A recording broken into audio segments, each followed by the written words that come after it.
Okay, should we get going? Okay, so welcome back. I think we're going to get going. Since this is the panel that stands between you and lunch, so I want to make sure we get this on time so you don't have to go too hungry. So, my name is Peter Sparding. I'm a fellow with the German Marshall Fund in Washington, D.C. For the purpose of this panel, I think I should mention that I am German, just for full disclosure, but I've been abroad a long time, so you can't hold this against me.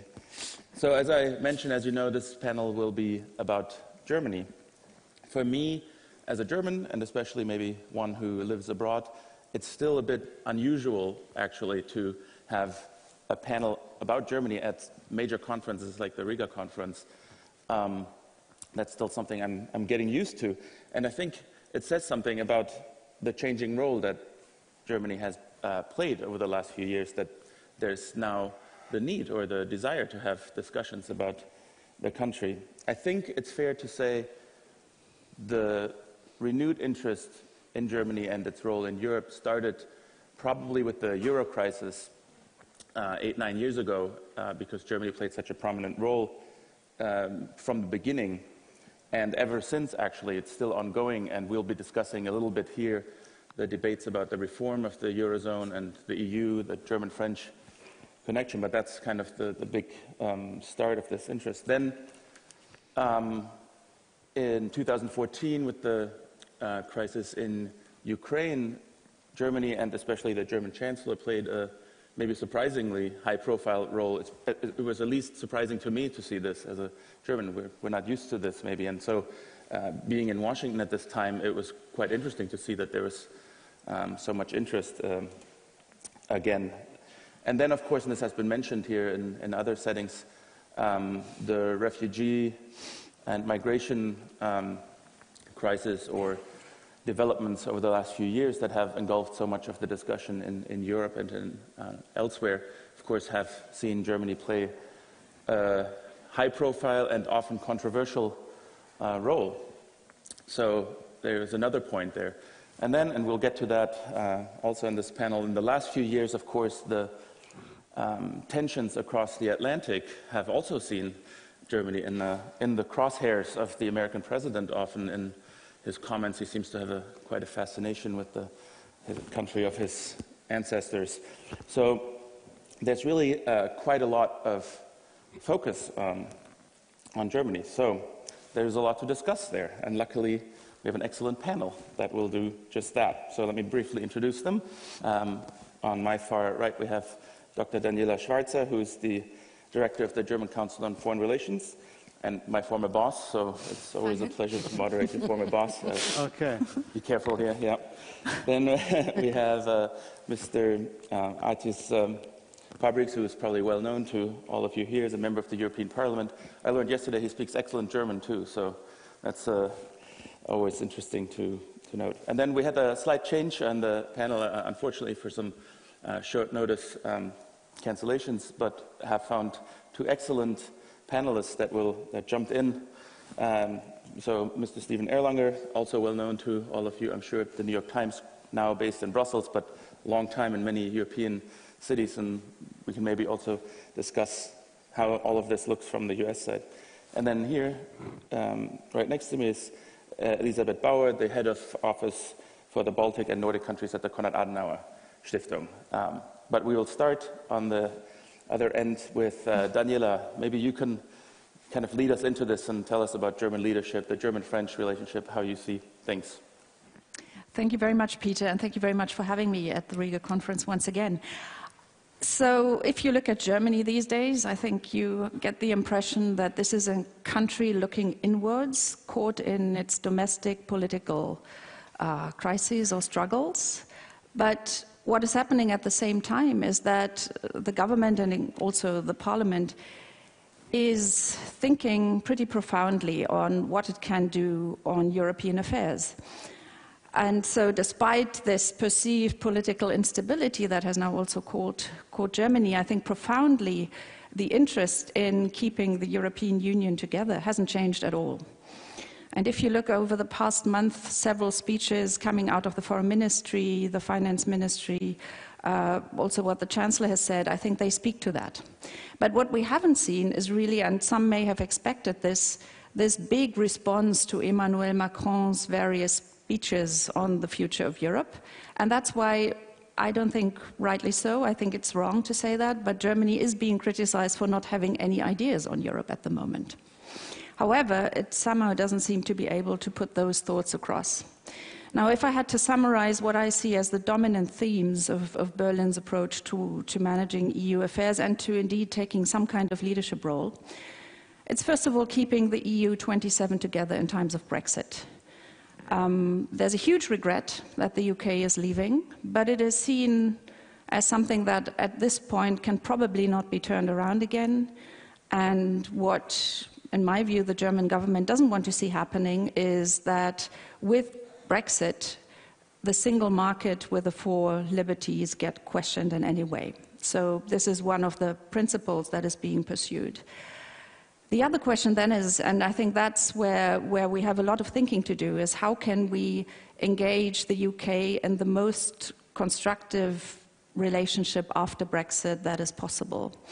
And here, once the negotiations are hopefully concluded by November, I think that the big work is to be done on security and defense matters, on economic and financial matters, on education, research, innovation. There's a huge agenda, and from both sides, there should be a very strong interest to move as quickly as we can into very good cooperation.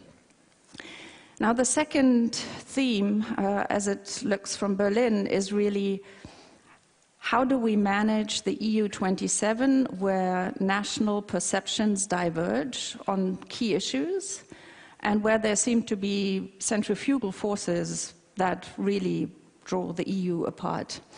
And there, if you look at what happened yesterday, the Foreign Minister again gave a speech where he emphasized the importance of bilateral relationships, and he coined the idea of the group of like-minded. So, in my view, there is a perceived need to engage very strongly with key partners, and you asked for France, Peter. Obviously, France is still the main partner that Germany looks at, but there is a pretty deep understanding that dialogue needs to be fostered with other member states as well around topical areas where it is actually possible to work together in a very sort of hands-on and constructive way. And that's why, in my view, there will be even stronger bilateral efforts coming up. Now, that doesn't translate, in my view, in the short term into some big initiative of relaunching the EU treaty revision or anything. And in some way, this window of opportunity which opened after the French and German elections in 2017, and which will close with the European elections for some time coming up next spring, this window of opportunity hasn't been used for a big leap forward. But I wouldn't conclude from that that the interest in keeping the EU together and developing further has in any way changed. But it's simply, first of all, the domestic political situation in Germany, but also in other EU member states that explains that, plus the complexity of managing EU affairs. So, as a conclusion, let me say that my view on the future of Europe, or the EU, is that it will be far more complex than we used to live it over the past decades, and hence that some of the initiatives will continue to go through the EU as such, as an organization, as an institutional framework, as a legal framework, and what is possible should always go through this. But to kind of underpin this, bilateral relationships will be more and more important. Well, thank you for the great opening statement. So we're going to go to Mr. Pabriks now. How does this look from your vantage point, both in Brussels and at home? Yeah, well, thank you very much. Well, after my comments in one of the Riga conferences about German boots on the ground, I never would expect that I would be sitting here in the panel and especially speaking about Germany.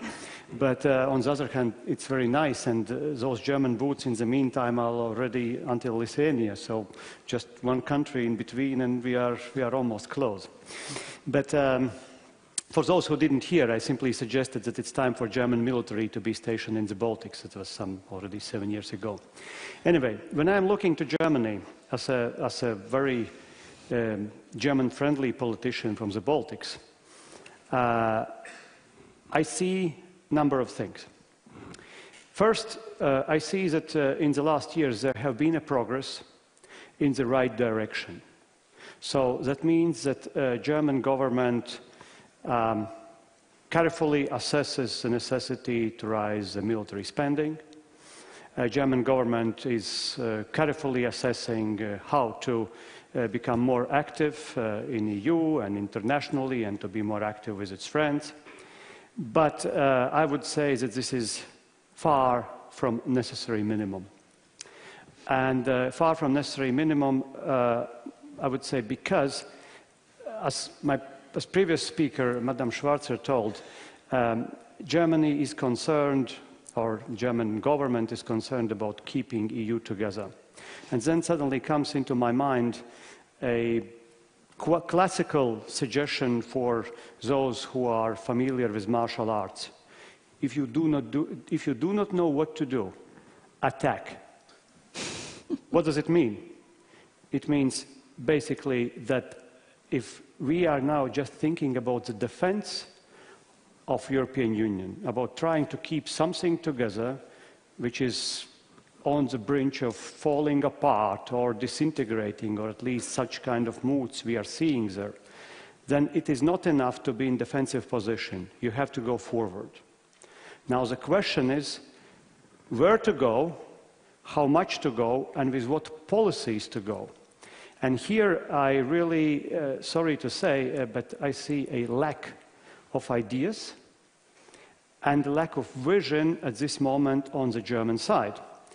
I understand the hindrances, and if you want to hear something from me similar with those boots, I would say that classically we can put all the guilt, like frequently people in the left wing are doing now, to put the guilt on Americans. Americans are guilty for this. Why?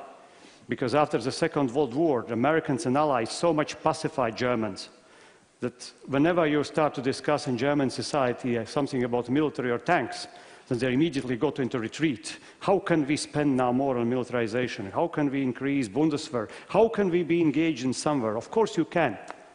You have to change ambitions. It's a different society. If you are in the center of Europe, if you are the largest country of Europe, if you are the strongest economy, then just being in retreat and carefully thinking about some technical solutions, this is far, far too less. I can, of course, say the same about the Latvian government, where we need also more ambitions, but we need ambitious Germany. To succeed with ambitious Germany, of course, we must be realists. And there are other hindrances, not only the history of very good education what Allies put on German society. The question is how far Germans can go, how far they can afford to go. And this is about changing political culture in Germany. Because Germans were not used to work or think in such a way after the Second World War. And that means that they have to reassess really a number of things, how they are presenting themselves. And the second, a bit more silent factor, but this is what frequently German politicians also in talking privately are expressing is, yes, but we are not certain that those other members of EU really would like to accept more assertive Germany, including France and maybe Benelux and others, because maybe they still remember the Second World War or somebody else, but we have no other way. We have to see more assertive Germany, and we want to see initiatives coming out of Germany.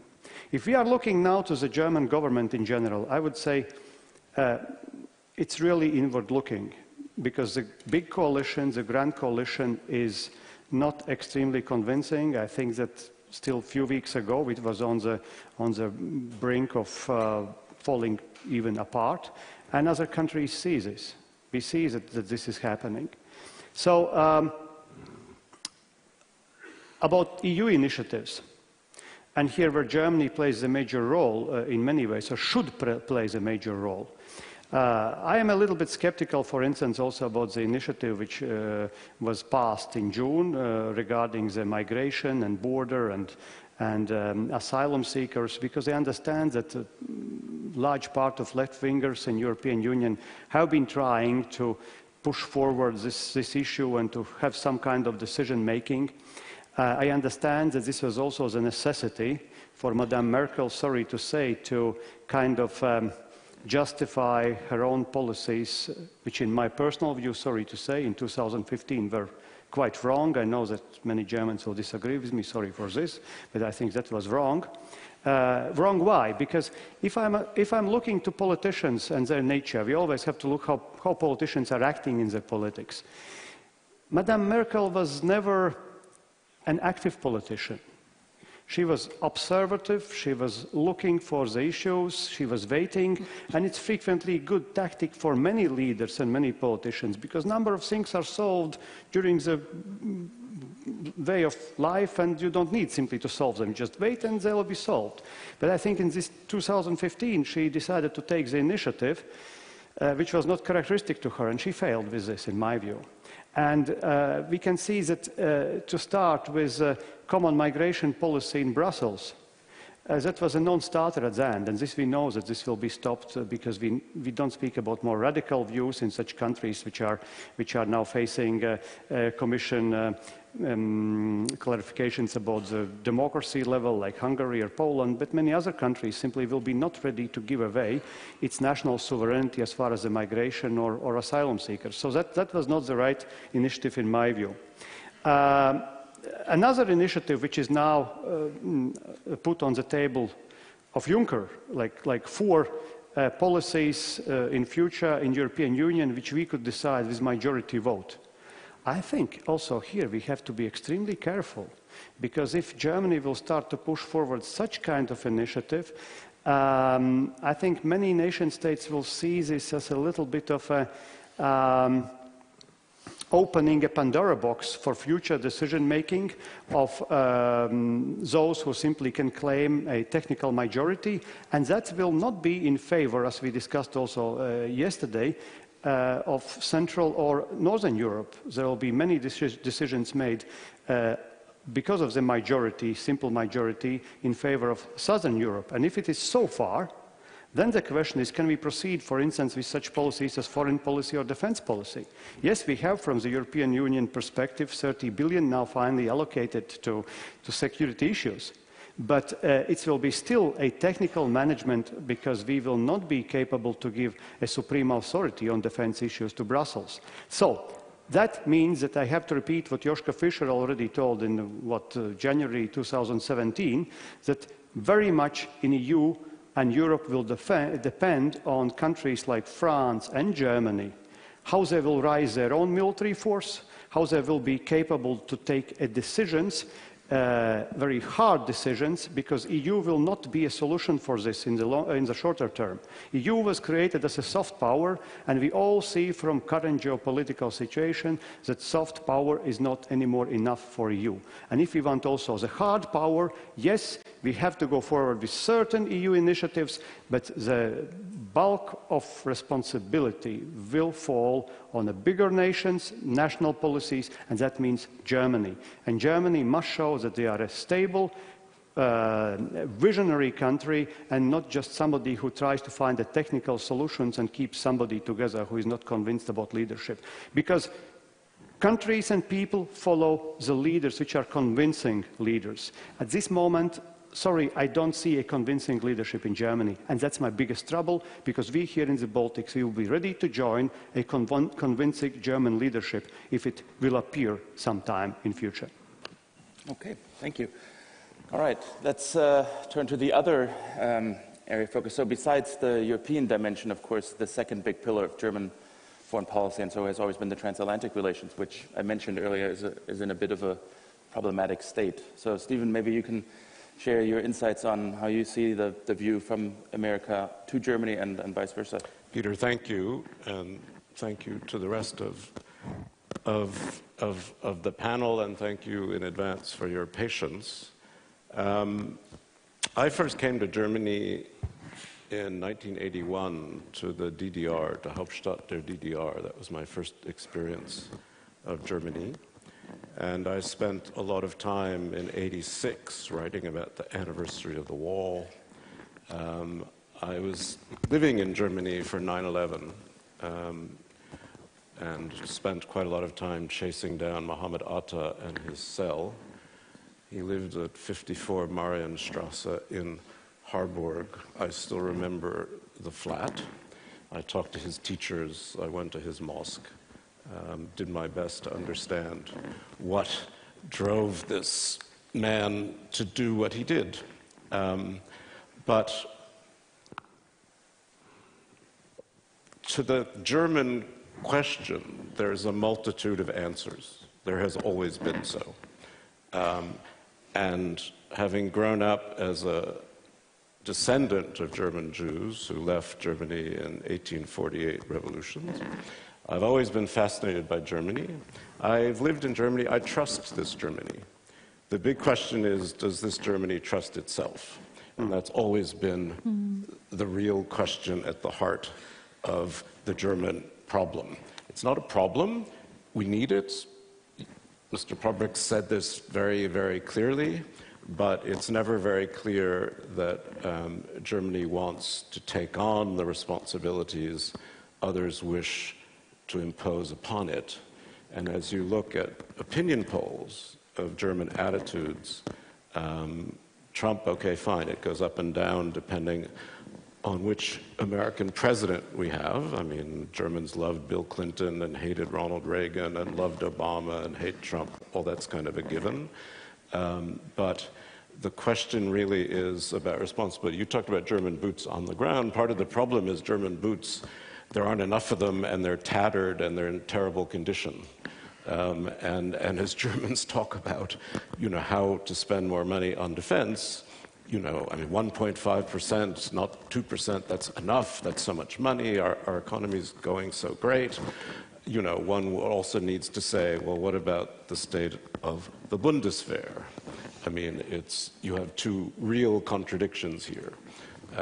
And we do need a Germany that no longer uses the past, which is horrible, as a pretext for doing nothing or doing not enough in the present or the future. It is really time for Germany as a society to grow up. And it's really a requirement now with the kind of Russia that we've heard explained. Now, having said all that, we are at the end of a period of German politics. Now, I'm not going to predict the end of Angela Merkel. I mean, that's been done 100 times over the last 12 years. But it's going to happen, and it may happen sooner rather than later. And Germany is fragmenting. I mean, the same fragmentation we saw in Sweden, we see in Britain, we see in France. It's a problem. It's very hard to create a workable coalition now that represents what voters want. Grand coalitions are this soup where no one gets what they want. And so people are unhappy, they're dissatisfied. And Germany's had grand coalition for a very, very long time. The Christian democratic parties all over Europe are shrinking. The broad churches are fragmenting. There's a crisis of social democracy, which seems like a great success of the last century, but is having a lot of time explaining to people what it's about for the future. People, workers who should be voting for the left are voting for the far right. Populism is manageable, but it's real, it's growing, it's not been controlled. And so at the same time, everyone wants a more active Germany, a more proactive Germany. It's not just that Germany is looking inward. Germany is a little terrified of its own voter habits now. It doesn't really understand them. Last polls, now these are not voting polls, these are just snapshots, but AfD now is ahead of the SPD.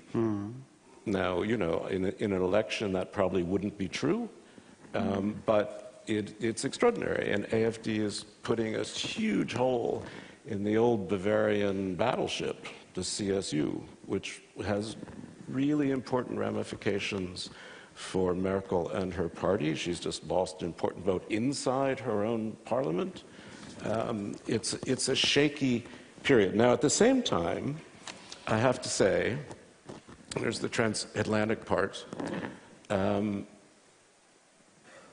Even with Obama, there has been a drift, to me, of Germany away from the transatlantic religion of the past. It's been going on for some time. Now, part of it is, well, a few years ago, Frank-Walter Steinmeier gave me the great honor of speaking to the German ambassadors' conference. And he said, be a critical friend. And that's the way I feel. And one of the things I said, which I believe very strongly, despite my great love of Germany, is that there is a whiff of sanctimoniousness coming off the River Spree, and it's deeply, deeply unpleasant. I mean, there's a kind of sense that America isn't the country that Germany thought it was, that its standards are not proper for Germany to eat, or its drugs aren't good enough. I mean, what killed off TTIP was essentially German mistrust in American regulation. Just the feeling, it wasn't just GMO foods, it was the sense that somehow the American society was disappointing. And one feels that. I mean, as an American looking at Trump, I understand it also, I have to say. But this is a problem to me. And there's this great debate going on. It'll never conclude, like all good debates, mostly in the pages of Die Zeit, which is, is Trump an interlude, or is he a symptom of an America in deep decline? And there are an awful lot of Germans who believe the latter, that America is no longer the ally that it used to be, and it's no longer the model for us or for Europe generally. Now, there's also an Eastern attraction, which is historical in Germany, right? I mean, you can talk about Putin Versteher, but, all the way back to Catherine the Great, there's an Eastern attraction, there's an Eastern destiny, some would say.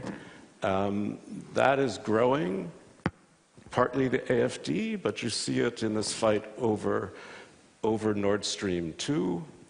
You see it in issues of Ukraine. This is where I worry, because Merkel's been pretty good about all this, but there are others who have not been.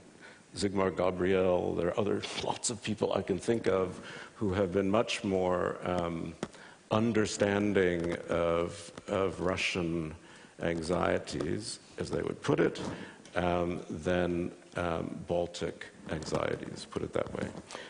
At the same time, in Brussels, you have an EU, much as you said, as you have a France, as Daniela said, looking for German engagement, looking for German ideas. They're not there. They're not there. At the same time, if you think about Brussels, Brussels is run by Germans. The parliament, state secretary of the parliament is a German. The state secretary of the foreign policy department is a German. Zellmeyer is a German. Now they're acting as Europeans, this I get, right? But there is also, and one shouldn't underestimate this, a deep anxiety of small countries in Europe that they will be pushed around by Germany, and there is a dislike. When you go to Poland, whatever you think of Mr. Kaczynski and Law and Justice, he's very anti-Russian, but he's also made quite a campaign of being very anti-German. And there's this whole Polish narrative about migration, which the Poles are very much against, of course, in a rather ugly way, I think, but that Angela Merkel made a huge mistake. She opened the borders of Europe. Then she used Brussels. She manipulated Brussels to make us help pay the costs of her mistake. That's the Polish narrative. So there are issues out there. I'm not trying to give you all the answers, because I don't have them. But what worries me, and this is where I'm going to end, Emmanuel Macron is sitting out there on a very, very narrow ledge. I fear he's less Jupiter, as he imagines himself, than Icarus. But his ideas for Europe are pretty good ones. I mean, despite all his problems at home. The euro is a catastrophe still waiting to happen again, because the institutions are not there to support it. Italian debt is an issue. The Eurozone is fragile. The structures of Europe are fragile. And the European Union itself can seem like a great idea of the last century. It is no longer the model for others. And you have in the world a great, seems to me, counterexample, an opposition. Our systems are not delivering for a lot of our voters, right? I mean, that's Trump, that's Brexit, that's AfD, that's Sweden Democrats. I mean, and there's another model out there, not a very nice one, call it illiberal democracy, as Mr. Orban calls it, call it authoritarian capitalism, and it is delivering, many people think, at least for now. So that's the big struggle, and Germany has to play a role in this, and I think, you know, we need to look a little bit beyond Merkel, fair enough, to what comes, you know, what drives German interests next, and will Germany see its interests in a way she does, which is generous and outgoing and responsible for others, or will it be a different kind of German motivation? That's my question. Thank you. Thank you, Stephen. That was great. Okay, so Ms. Bauer, you've had the chance now to listen to all three, and Stephen said he doesn't have all the answers, but we turn to you for all the answers. Thank you very much for having me over here. First of all, I'd like to say some years ago we did a project as a Konrad Adenauer Stiftung on the topic of Germany, the reluctant leader of EU foreign policy.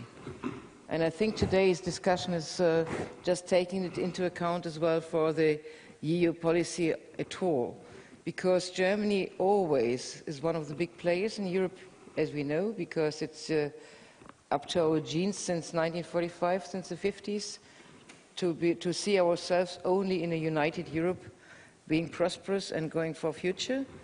On the other hand, as well, we only did leadership, we saw leadership not with one country, at least with two or three or more. And so we have not to discuss only about the maybe lack of leadership of Germany, but as well about lack of leadership in Europe, because there's not as much given as it has been before. So that's one of the things we have to state, first of all. Secondly, I'd say you were right to say that having Germany in a very strong position, it's not in the same positive way seen by all of the other European countries. So it's one of those things we always have to look after, and I have to say as well, we never will forget about our history. So due to that, we always will stick to the position that together we are stronger than alone. And on the other hand, when you said about these different positions in Germany, you see, first of all, we have got a problem at the moment as well in the political sphere as in other countries, that we have an erosion in parties, that we have got new parties coming around that we don't know at the moment where it's going to.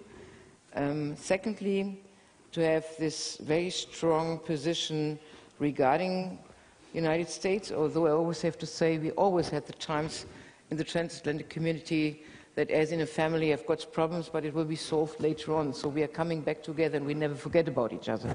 So this is one of the things we have to see. On the other hand, with the Putin understanding people, it's a bit of, I would say it's a bit of promotion as well, because it's not as much as people do think. But a lot of those voices are given in the public. So that's why people think that there's a majority of Germans who are the Putin-Versteher or something like that. No, I think we are very well aware of what is going on. And if you see, for example, that besides of everything which people think about Germany, it was really very strong position of Germany regarding the sanctions of Ukraine, and you always will find a very strong political position regarding the right of the countries around us and the right of the countries in Europe. So I would say we have to see this position that I think that Germany is looking around for having those strong partners regarding the European leadership, the one thing. And I'd like to quote for this part a French politician whom I met in Denmark in a conference, and he said, you know, there's two things you have to see. If Merkel discusses discusses Germany, she is discussing Europe. If Macron discusses Europe, he is discussing France. And I think a bit of that we have to take into account. It's a quotation, I have to say, it's not mine, but I found it very interesting because I never would have thought about that. But when he told that, I said, yes, in a bit we have to see like that. Thank you for your attention, first of all. Thank you. Before we get to your questions, let me do maybe a quick round, just brief questions that I thought of while listening to you. Maybe I'll start with Daniela. So we discussed now the role mostly in Europe and transatlantic relations, but it came up here before that, you know, for a long time Germany was seen as the one country that was still stable and there was nothing there to see, basically. And now, over the last year, after the elections, it took a long time to form a government. This government has basically been in continuous struggle. So, Daniela, how stable is the German political system right now? Is that the reason that there's a lack of visions or so? What do you make of that? Thank you, Peter. Well, I think the political system is stable, and the fact that we had to wait for quite a long time until our government was formed was not a constitutional crisis like some commentators in the international press had it. I mean, it's a more complex political situation. Our party system is more fragmented. Yes, we have a far-right party in our national parliament and present in regional parliaments. And the elections coming up in Bavaria are watched for this precise reason very closely, and not only in Germany, but internationally. So things have changed, but it is still a political system. Now, I think what I'd like to emphasize at this point is that fundamentally Germany's European and international interests haven't changed. The debate is much more controversial. Parliamentary discussions are really, I mean, this is something that is really new in this legislative period. We are, in a sense, normalizing if you compare us to other EU member states. And I think that's what needs to be borne in mind when, you know, German leadership is asked for. It is a country which has national interests. We don't usually say so, but of course we do, like any other EU member state has. And while I do believe that the government and parliament take sort of a large view, because we continue to think about our foreign policy through the prism of the EU, to some extent of transatlantic relations, and definitely through NATO. There is a readiness to, of course, think for the whole system, to think for the future of the EU, etc., etc. But there are also national views and national interests. And so if I sort of listen to the panel contributions, I think the whole complexity of Germany's current role becomes obvious, because there are very high expectations, there's huge concern, there is a quest on the one hand to grow up and to deal with our history, and on the other hand, there's a hugely complex political situation within the EU as such. And I would say, you know, Germany will, in that situation, never get it totally right, but it does understand it has a huge risk, because it's impossible to get it right. You know, you can't please everyone and serve your own national interests at the same time. There is a necessity to find compromise, to moderate, but at some points also, yeah, to displease. I think that's, I mean, the reality of policy making in the EU. But it is true that there is a huge expectation that there's a stronger visible engagement. And what I tried to put across in my first comment, and I'd like to pick that up again, is that the current government does pursue certain priorities which are very pro-European and which are proactively put forward.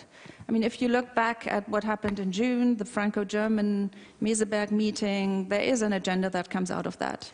There are Eurozone issues on it and others. And of course, this is not the big vision thing and so on, but there is a wish for progress. The other issue that our foreign minister has been pushing for a while is the question, how do we move ahead in terms of EU foreign policy making? Should we push for qualified majority voting in that area? It's an idea. Not everyone likes it, and we need to have a debate about it. But there are ideas and there are initiatives. And the last one, I'd like to comment on the issue that was raised by Steve, that small and medium-sized countries are afraid of being pushed around by Germany, or even by France and Germany. Berlin is acutely aware of that. And what I said earlier about bilateralization and the strong effort put into bilateral dialogues, in particular also with Poland, by the way, where you could say both come from very different starting positions as to the thinking about the future of Europe, a lot of political effort goes into that. But that will only be fruitful if also the others that risk feeling pushed around come forward with concrete ideas and proposals. So this old functioning of Germany and France will come up with something and then the others will agree, that's pretty much over.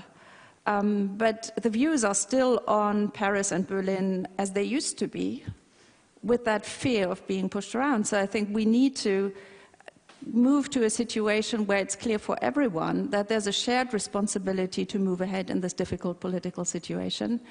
And the political pressure that is on the EU from the outside and from the inside is so big that we have no time to waste. And Germany cannot do more than contribute its small share. And it cannot be ruling the EU or leading the EU. It can just be one contribution. An important one has to be, but the others need to play that game as well.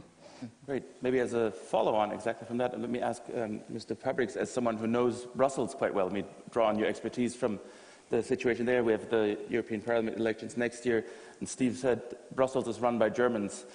With the UK leaving and so on, the power balance within the Brussels institution and so on, do you agree with Steve that it is run by Germans? Is it not run enough by Germans? What's your take on this? Well, if I'm looking at European Parliament, then of course I have been and I'm still a member of the biggest coalition, which is the People's Party coalition. I'm happy about this coalition. And I think that in European Parliament, many things what Germans, which are members of European Parliament, are doing, they're doing right, so I can sign under that. There's no problem with this. But we must understand, and this is what frequently, for instance, our colleagues in European Parliament do not understand. European Union is not even a federation. So decisions at the end will be made in capitals. And that's a reality, and it's maybe even not so bad looking forward for the next elections in European Parliament. I am afraid it will be more fragmented, and this will be even more difficult to make any kind of decisions in Brussels if we speak about European Parliament. European Commission, on the other hand, well, it is a bureaucratic apparatus, and again, if there is not enough vision, initiative and leadership from the national leaders in European capitals, then Commission has a more free hands in that sense to work. But at the end, what is a problem for me, if I'm looking to Berlin, is that I still would like to claim this my old sentence, I want more, bigger initiatives from Germans, and I want this leadership. And sorry to say, no matter what I think about Madame Merkel, I think it's now quite clear that we have to think how Germany will look after Merkel. That's the reality. And this is what scares me the most. Because if I'm looking how political climate, political culture in Germany is changing, you know, I have no sympathy for many issues what, for instance, such party as AfD is proposing, because one of its proposals is what Steve told, you know, this old nostalgia for going eastwards on the expense, probably, of NATO and European Union. If you are looking to the polls, what German society is showing, it's terrible. There are more believers in Putin than believers in Trump. How could it be in the largest country in European Union? So somehow this will be reflected in political decision-making, and that leaves us with such a very vague question about changing political nature and political culture in Germany, because this is a center, and this is what worries us here. Okay, let me, one quick question to Steve also. You mentioned the sanctimoniousness, I think, from the German, which, you know, I felt it, believe me. But let me flip this a bit and ask you, so many Germans are wondering, this attention right now from the US president towards Germany, it's unusual, right? Normally, we don't get much attention in the US, or it's about cultural things, Autobahn and German beer and so on. All of a sudden, this is very unusual that we're in the crosshair. How is this just the president and a strange or almost obsession, or is there actually something has the US had enough of Germany? Is this a lasting effect, you see? It's a very important question, and it is bizarre. I think it starts with Trump. I mean, I met him 30 years ago when he wasn't a politician. He was just what he is, only smaller. And 30 years ago, he was obsessed with trade. That's the real Donald Trump. He has a very childish view of trade. Trade is a zero-sum game. And 30 years ago, I look back at my notes. I wrote a little story when I met him, because it was a weird event. He and Ivana were showing me around his brand new yacht. But when he was doing that, he was complaining American allies are cheating us, that there are too many German cars on the streets, too many Japanese cars on the streets. Japan then, of course, was a bigger issue, that US is being taken for a fool by its allies.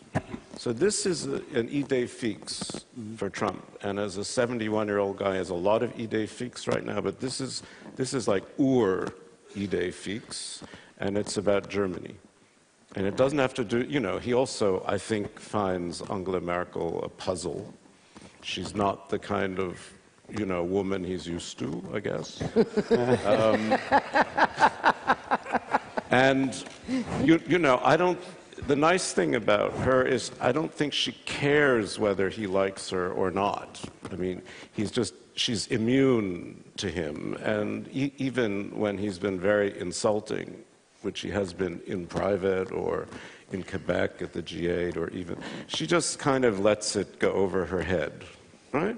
But, so it isn't, I think it is more about that. I don't think it's widely shared in the United States because, frankly, Germany's done a great deal to, you know, makes a lot of cars in America. It does, you know, it's basically considered, I mean, more, I think I'm correct, more white Americans are descended from Germans than any other European group. So, you know, there's a lot of good feeling. There is a defense issue. There's a defense spending issue, and I would just say this briefly because this matters. Heike Maas talks about, you know, a Europe that's better able to defend itself and so on. You know, let's see what happens. I think this is a decade away, and I don't believe in it. And a Europe cannot do all the capabilities that the United States can do, and the nuclear issue hangs out there. I just don't believe in it. I think it's great that the Europeans do more. They should certainly pay more. They should do more in terms of sharing the burden, but taking it upon themselves, I think, is a very unwise idea. Yep. Thank you. So maybe the quick final question, just following on this, actually. You know, a few years ago, in 2014, in Germany, we had the big speech by President Gauck back then about Germany taking more responsibility, also in military matters. As Stephen mentioned, this was followed by other speeches, and there was this feeling that there was a bit of a movement in this direction. Looking from the outside and following, it seems a bit like that has somewhat gone away, or at least the dynamism that was behind that a bit. Is this a true feeling? Is Germany still on that pathway? And to cut it short, will it spend 2% ever, or is this more of an incremental development? First of all, the dynamic may be seen from the outside, it's not given. But on the other hand, if you see, since 2014, we took over the leadership of the NATO division in Lithuania, and if you would have asked me in 2014 whether it would have been problems in Germany having boots on the ground in another country, I would have said, yes, we will have problems. But it wasn't. So you can see that even the public in Germany are very much aware that we have to change our position. Secondly, regarding the spending on the budget for defense, the Norwegian Prime Minister said once, oh, we can't cut down our economy just to reach out for 2%. So that's one of those things we have to take into account as well. We don't know how the economy will develop in future times. But on the other hand, you can see we even have already decided for next year to extend our budget, and there's a good sense of going further on. But if we would just go now from 1.4 to 2%, who will have the result of that? That will go into the industry, because then they can make, it was the Estonian president, she said, if everybody would do it like now, just spend the 2%, the only one who would have the result of that would be the military industry. So you have to see as well that there has to be something which you have to look after. And I would say, especially in military things, Germany is much more aware to take on a bit more leadership than it has been 4 years ago, and I think you find a lot more people even to support this. There's less discussion in public media, although there are some remarks on whether we spend more on military budget, but it is given that we will do more, and I think this way will keep on. And on the other hand, you can see as well regarding the European PESCO engagement, that especially you can see with France and Germany going together over there you can see as soon as we can do it together with other ones, there is a European leadership together with other countries, and you can reach out for something. Great, thank you. Okay, so I think we have a bit more than half an hour left, so we'll turn to questions from the audience. I think if you have a question for someone directly on the panel, please address it to them, and then I'll let others on the panel chime in if they want to. Maybe we start right here in the front and then try to fit in as many, and then there's a microphone coming.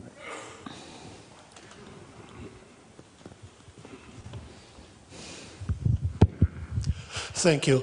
Vladimir Sokol, Jamestown Foundation, Washington, forward deployed to München.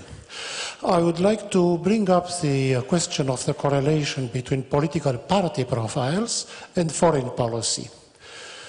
There is no clear correlation in this regard in Germany today, as there had been historically. Historically, German political parties were identified with certain foreign policies. Not so in today's Germany, except for the Social Democrat Party, which is identified with Ostpolitik and with an all-out undifferentiated defense of the Nord Stream 1 and 2 projects. That's all in the Social Democrat Party. Apart from that, other parties don't have clear foreign policy profiles. Of course, CDU-CSU is nominally transatlantic, but nominally in the sense that the Bundeswehr is not capable of discharging its missions in an all-out conflict. AfD. I would like to take issue with the notion that the AfD is either far-right or pro-Russia. I think it is a normal middle-class party. I think it is a descendant of the historical National Liberal Party in Germany. There are two descendants, FDP and AfD. Both are descendants of German historical national liberalism, middle-class party.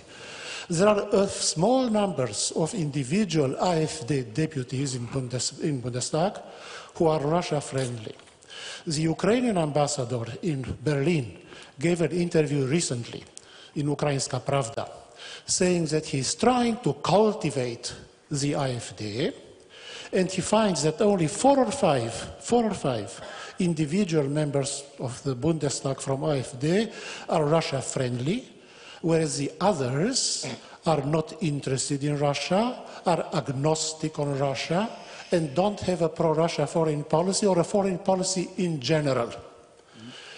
Except for the fact that the AfD is in favor of significantly increasing the military budget for national defense. Okay. Maybe one of the Germans would like to take this, if anyone. Daniela, who wants to? Or you? Well, it's not really my job to discuss party politics, but I would refrain from putting AfD and the Liberals into one pot and actually say they are, in one line of thought.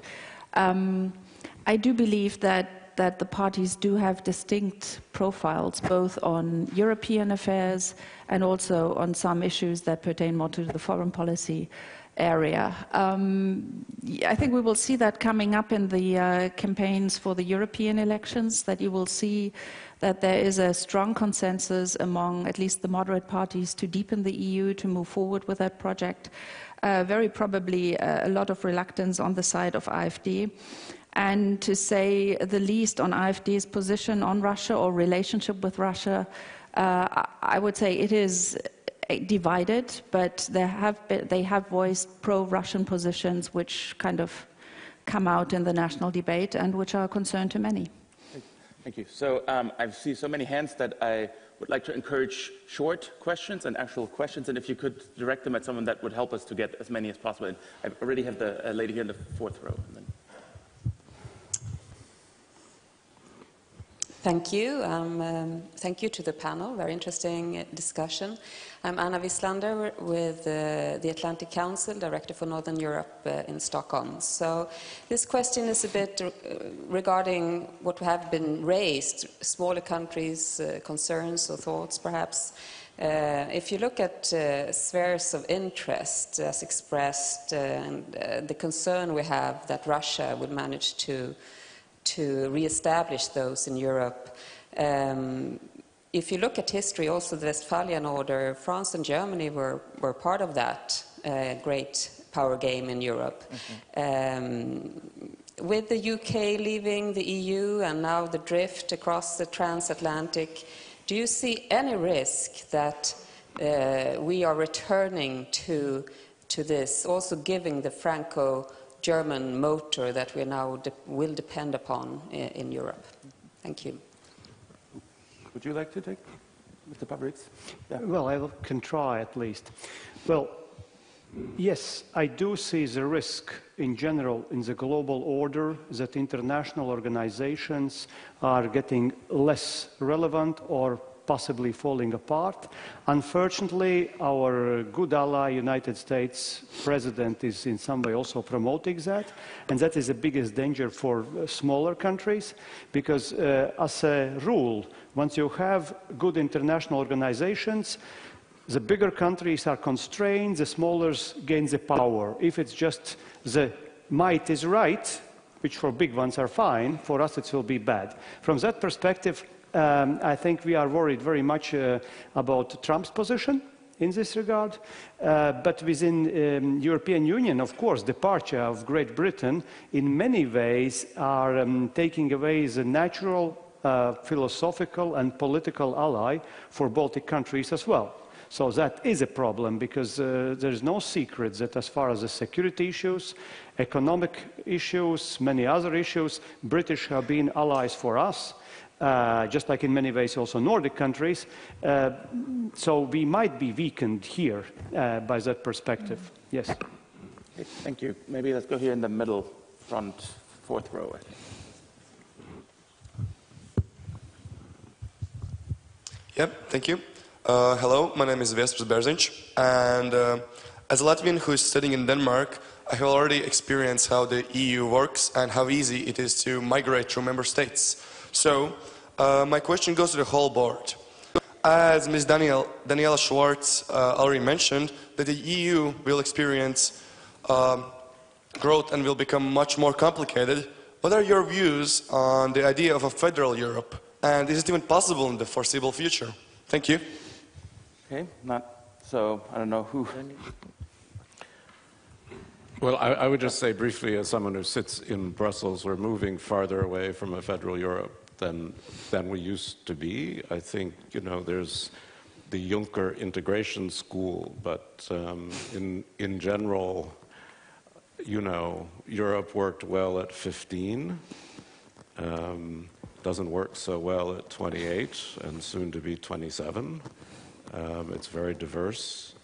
Diverse in terms of productivity, in terms of culture, especially in terms of economic integration. There was a magical thinking idea that said, oh, you put them together and their economies will become similar. That's not actually happening. So I'm not, you know, a big fan of federalism, but I do think Britain leaving has been a wake-up call. It's been a prise de conscience for everybody else. And suddenly you see in the opinion polls where there was a lot of criticism of the European Union, there's nobody who wants to leave it. So maybe that reassures you a little bit. Okay, I think Daniela and Mr. Fabriks both wanted to come into. Daniela, what? Yeah, thank you very much. Yeah, I mean, your example shows what we need to protect, that we actually maintain what we have with the single market, the freedoms of movement and everything that goes with it. And I think that's what we should be politically very concerned about these days, because the tendency to pull up borders is there, and that can easily lead to a rollback of those achievements. But your question on are we moving towards a federalist Europe, I would agree with Steve that, you know, the political momentum at this point isn't there. However, at least in two areas of integration, we have a half-built house. The first one is obviously the Eurozone, where we have federal elements. We have one central bank, which is a federal institution, and which was, by the way, the most capable actor in managing the financial and sovereign debt and growth crisis that Europe has been going through since 2008. So there you can see what is possible if you have such an institution. And the problem in the Eurozone at this moment is that monetary policy and that depth of integration isn't matched in other areas. And we don't have the governance structures in place to actually steer the Eurozone through the next possible crisis, or over time to ensure a sufficient degree of well-functioning of the macroeconomy and of convergence.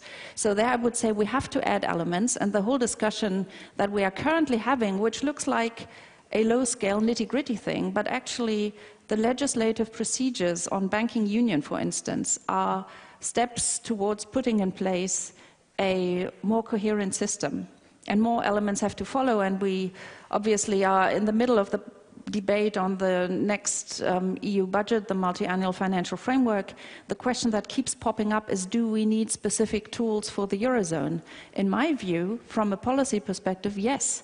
We need to find a way to add those elements to really make this a functioning monetary union. The other area where I think a similar view applies is the Schengen area. We have achieved something. We have pulled down borders, but we haven't put in place the measures that allow to protect, both on the outside, border control, but also in terms of domestic security, intelligence cooperation, and so on, in the inside. And here again, we have to add, because in both cases, Schengen and Eurozone, if we don't manage to go forward, I don't think we have a sustainable political situation. And then we risk unraveling what we have achieved. So I don't speak about federalism, but I'm speaking about adding elements which are substantive to make the EU system function better. And for me, it is, you know, critics would say, well, you want to transfer more sovereignty. For me, it's quite the opposite. It's about regaining sovereignty together to achieve what we all want, and that's a degree of protection, security, well-being.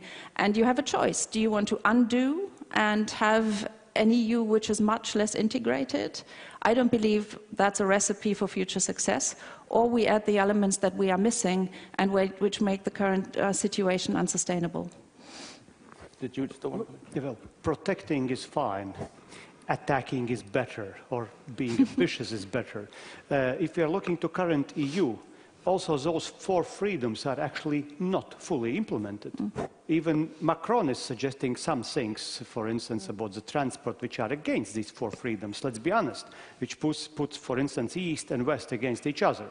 Another thing is, yes, we have to go more ambitious way, and we can have more deeper integration of number of issues, including security, for instance, like military mobility, like cyber defense, etc. There are issues where we can have deeper integration, also outside border protection. But the problem is, while one of the reasons why populism is rising, why opposition to elite policies in the EU is rising, that many current politicians, my colleagues, they are driven by wishful thinking. That's the biggest mistake and disease for existing politicians. People on the street see the difference between wishful thinking, like European army and federal Europe, and what is happening in reality. So don't try to kind of lie to your public and to lie to yourself. Federal Europe at this moment, I don't think this is an issue. Okay. With a view to the time, I think I'm going to start collecting maybe 3 questions at a time. The lady here in the, yeah, right there. Hello, I'm Baiba Braja, Latvia's ambassador to London, United Kingdom. And my question is to Ms. Schwarzer and Mr. Erlanger. And that is about the possibility to overcome the gap of perceptions that we have seen forming during the Brexit talks and the Brexit process. By now, it seems it has become an ocean, not a gap anymore. And, one side is talking mostly to its national audience, and those messages are heard all across Europe. And the other side is saying, of course, no cherry picking. So how rationally we do overcome in these last few months these gaps to reach a deal that we all need. Thank you. Okay. I'll take one here on the other end, right here. Piret Kuzik, Estonian Foreign Policy Institute. I'm very sorry, autumn has finally caught me. I don't have a question, I have a comment. And it is to do with the call for German leadership of Europe. I think it's very common to hear that in this region, especially from the Baltics. But I think, and as your presentation also showed was that you started off with saying that, oh, we need more Germany. Then you went to and counted all the things you didn't like about what Germany has done in the couple of past years. And then in the end concluded by saying that, no, but we need ambitious Germany. And I think that here the Baltics really have Baltics and also the Nordics have some thinking to do, is that if we call Germany to take up the leadership, then also what do we do when we don't like those decisions? And what kind of leadership we want to see from Germany? Where are the limitations? What are the priorities? And so on. So I think we have to be much more kind of detailed in our thinking towards how we relate to Germany and what kind of policies we develop. Thank you. Great. I'll take one more. Second row here. Right, I had that already. Yeah, I apologize for taking the floor once more. I didn't intend it, but as one of the few Germans in the audience, I would like to make 3 points, and those are not so much questions. I do not belittle any of the problems that were mentioned, and for 2 decades I have been a critic of many aspects of German security and defense policy, and giving the impression to be a free rider and not to return the solidarity that we have enjoyed for such a long time, etc., etc. But 3 points. Are the effects of the Gauck speeches gone away about more German responsibility? No. Look at things like, for instance, the constant effort of the German government with regard to Ukraine and the sanctions policy. The role of the Bundeswehr in setting up the rapid reaction plan and the spearhead, because Germany had the command of the German Netherlands core at the time.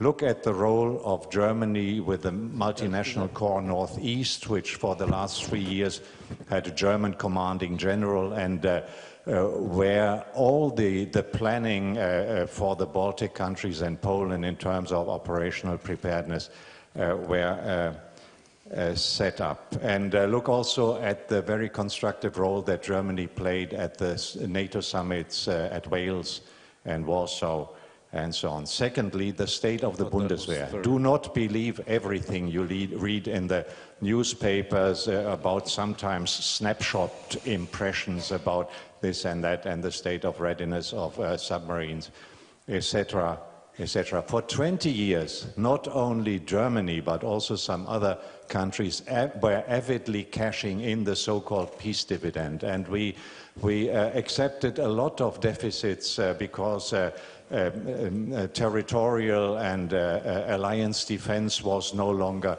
in the cards, and the structures were changed to the light structures for foreign engagements and so on. And it takes time. It takes time to fill all these gaps, to re-establish the capabilities that we had in the Cold War. And I think the switches are set in Germany towards more increase in defense spending, and the debate about the 2% is a little bit unfortunate. I agree to that. And thirdly, Putin-Versteher. I would like to out myself as a Putin-Versteher, because it is very important to understand the motives behind the Russian policy. And Putin-Versteher in this sense does not mean that I condone the policies of Russia, as I have made clear in previous sessions. Germany has a particular role in the relationship with Russia, and Germany is very much aware, and I keep emphasizing that between us and Russia, there are 90 million people who have very unpleasant historical reminiscences if Germany and Russia make decisions over their heads. We are very much aware of it, but we have a role here in trying to improve the relationship with Russia in the interest of the whole of Europe. Thank you. Thank you. Okay, so we turn back to the panel now. The advantage is you can kind of pick and choose. I think, Ms. Bauer, you want to take on the leadership comment. Yes, about the German leadership. I have to say there hasn't been any requests or something from the Baltic countries or from the Nordic countries. I think the Baltic and the Nordic countries are those countries around in Europe who are mostly serving together with Germany in all the respects of European topics.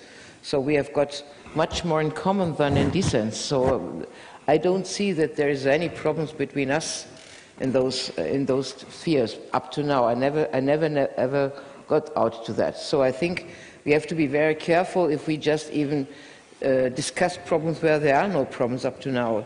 And I don't want to put those in. On the other hand, what I would like to say as well is regarding just about Britain and what we can do about Britain. I think it's one of those things which is a bit of a miss on both sides, because in Europe we have to look what is decided in Britain, and they are not really confirmed between themselves what they want to do, because they have got all these different things. Up to now there hasn't been any chance to go into further negotiations for the European level, as they had some frames where they have to decide it in.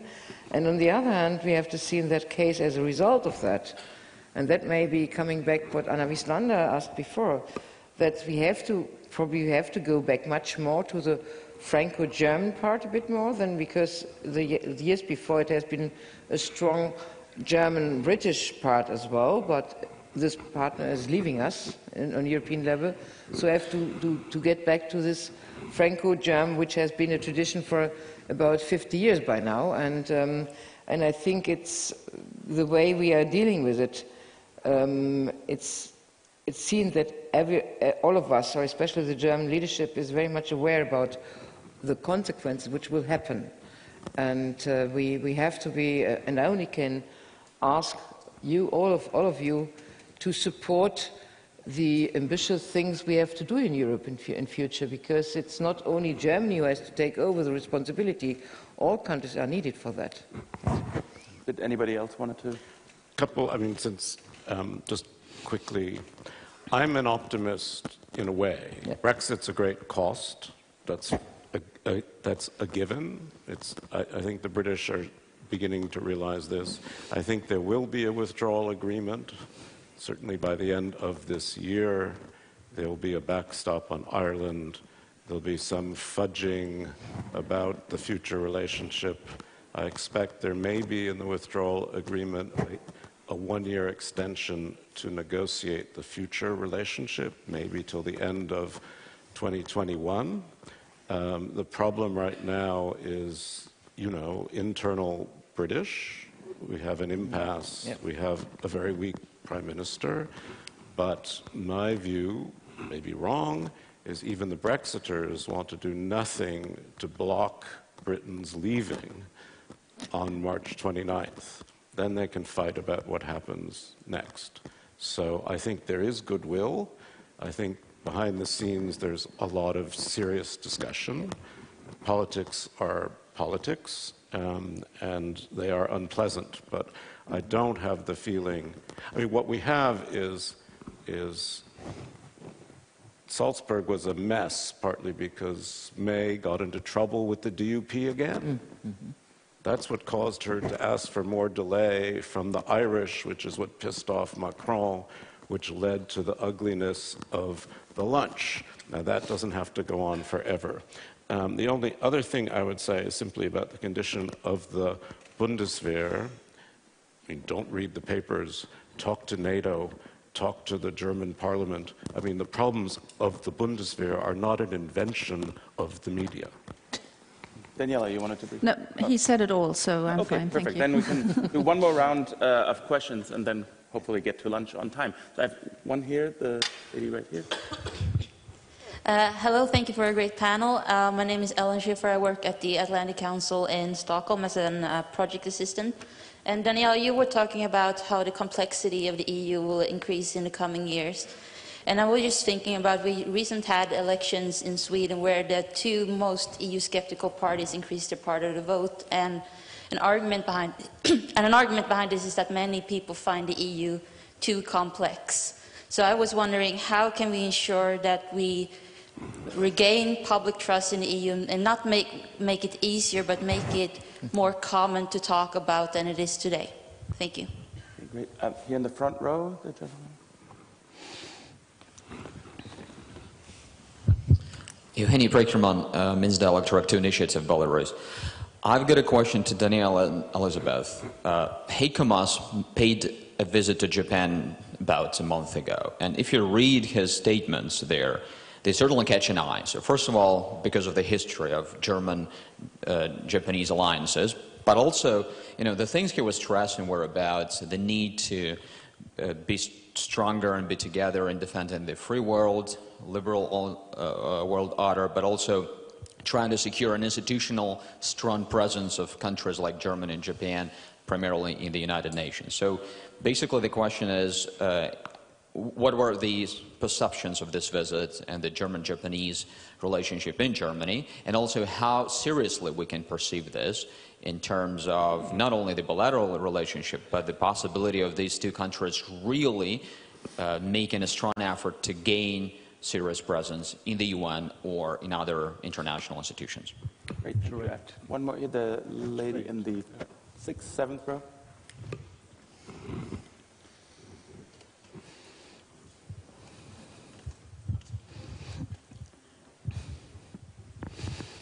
Carmen Rușnoveanu, Institute for Political Studies, Ministry of National Defense, Romania. I have a more geopolitical, let's say, related question, a little bit more provocative, and apologize for that. Which is your view on the possibility to see Germany and Russia coming closer together? I wouldn't say a grand bargain, but a sort of.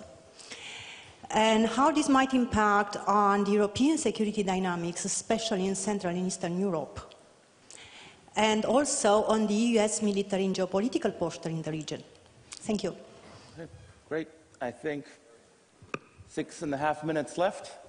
Perfect time for the panelists to pick. So we have, I don't know who wants to start. Elizabeth, maybe you want to? Okay. First of all, I'm not an expert on Japan, but I can tell you about that there's still a traditional good relations between Germany and Japan, and it's just one of the normal courses we are doing. It's not something special what he did in Japan. So, and I think we all rely on the international. We have got all the time the international multinational perspective in our foreign policy. So Japan is one of the big players for us in any case. But I would like to say something regarding Europe, because there was a question regarding Europe and those parties who are Eurosceptical. I think a very big help would be that not all the things which doesn't work are put to Europe, because national governments had a tendency to put everything which was not working just put to the European level. And so in that case, a lot of people have the imagination that Europe doesn't work, and that's one of the biggest things we have to think about.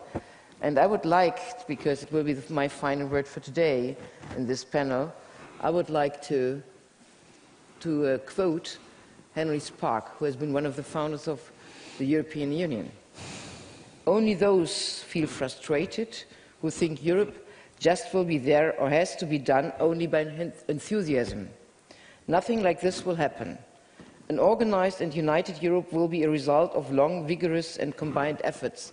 And I think this we have to do together. Thank you. Great, thank you. Stephen, are there a few points? Just very quickly, I'm also an optimist about the EU, by the way. I mean, I think it will hold together. I'm also not too worried about Germany and Russia. I mean, to be honest, what does Russia have for Germany besides cheap gas? I mean, it's a market, but it's a shrinking market. Germany has other interests. I'm not really worried about it. Merkel, as everyone has said, has played quite a strong role on things like Ukraine, so that's not a big worry. I do worry more about China. I mean, Germany depends on free trade. That's what it lives on. We haven't talked too much. We've tried a little bit about Trump and his attack on multilateralism and free trade. A guy named Robert Kagan just wrote a book. He was famous for talking about how Europeans are from Venus and Americans are from Mars. But his latest metaphor is that the last 70 years of peace and free trade have been a garden, a kind of ahistorical moment in time, and that the jungle is growing back, and we all need to pay attention, and because gardening is hard work and it's expensive. And I guess that's the way I would leave it. We all need to get out the hoe and keep gardening. Great.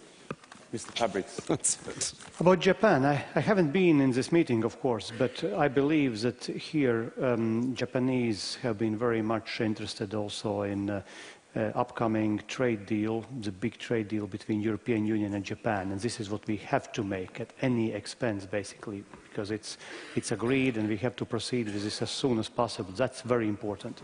As about angst or fear, the Germans will make a grand deal with Russians. No, I don't believe in this.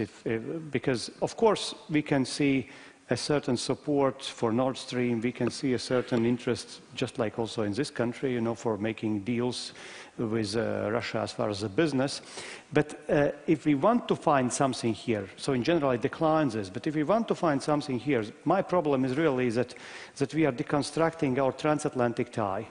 And this deconstruction is happening very much with the help of, I already mentioned, with the President of the United States. So my critics very much correspond to that of John McCain, what he told about this administration. Secondly, I think it is increasing also the alienation of Europeans from the United States, which is very bad. And of course, what Stephen told, China is coming in. and Chinese policies in EU, we have to assess, let's say, very carefully, because that would also mean in future a lot for internal EU unity or disunity, and we must not take it too easy. Great. So, Daniela, you kick this off. You can have the last word now. Thank you very much. I'd like to pick up the question, what can the EU do better in order to, win back hearts and minds? I think, first of all, you cannot do away with the political complexity I've described. That's there to stay. So we can wish for that to change, but it won't. One answer is to cooperate in smaller groups and solve practical problems, and that is happening. The increase of regional formats that are being established and that have their very practical working agendas is telling, and as long as they all situate themselves in the EU framework, I think that's a positive development. And the other point I'd like to make is basically what I said earlier on. What we do, we have to do better. And I pointed out the two big risk factors I see for, where the EU really risks losing support if citizens feel they are endangered by incomplete integration.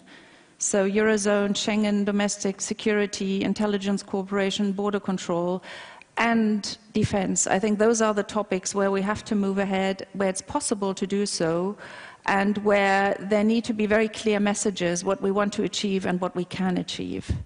I think this is extremely important before the European elections campaigns, because there will be groups and networks of actors who will campaign against the EU as such.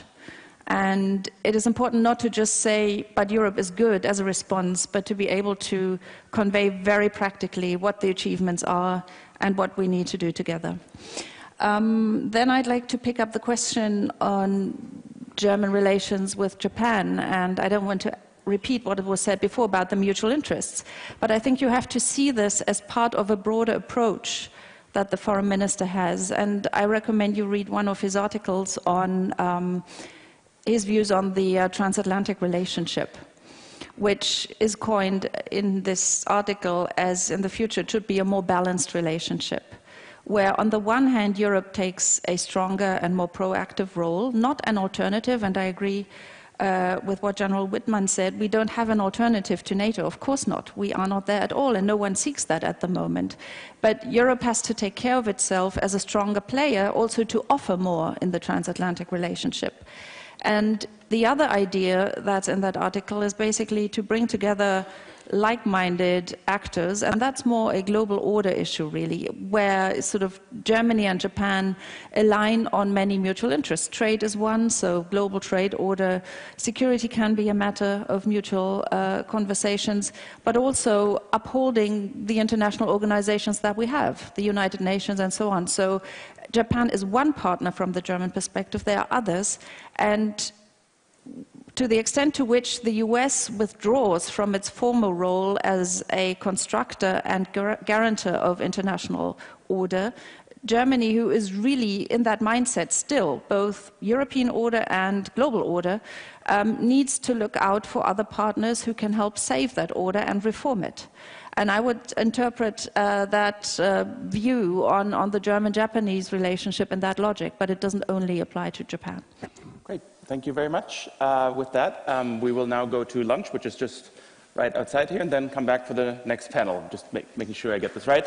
Please join me in thanking the panelists.